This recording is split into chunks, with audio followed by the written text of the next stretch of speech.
Hey, this is Jared Cohen from CPBgrowth.com with another episode of Preventative Practice.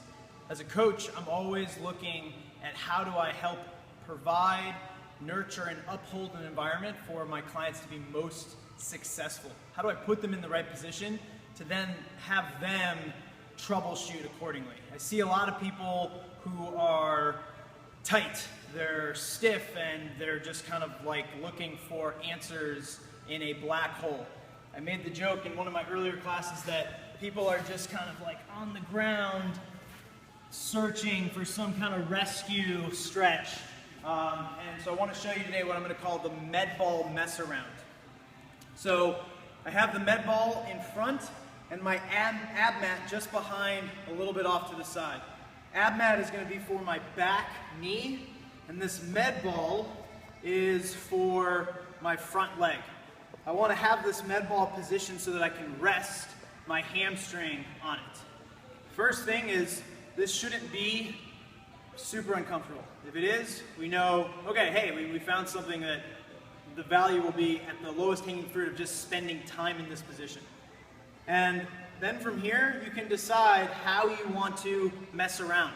Whether it's biasing more of what's going on in the front, this anterior chain of this hip inflection and the hamstrings, or maybe it's biasing more of this hip and extension and working on some of that posterior stuff here. So if I just focus on what's going on at the front first, I'm going to think about getting some stretch through my hamstrings while also actively cueing internal and external rotation of that femur bone. And then I just hunt around here. What I like about this setup is that you can still be pretty neutral and therefore give the body a much better stimulus to adapt to the positions you want to be in. Here's another great way to start thinking about your middle splits and how to get into these super tight adductor groin regions. And then again, I'm hunting around. I can think about being in this position and actively internally rotating and then externally rotating. Similarly, what's going on the backside?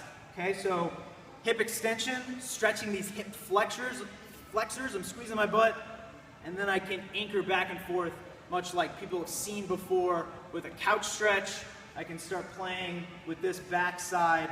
I can even change where this ball is on the front to, again, give me a little bit more room to explore with. The last thing I'd leave you with to think about is lateral flexion. Especially in the CrossFit space, we don't spend a lot of time in these laterally flexed positions. So I know for me, this is always something that just seems cranky and in need of some time spent improving.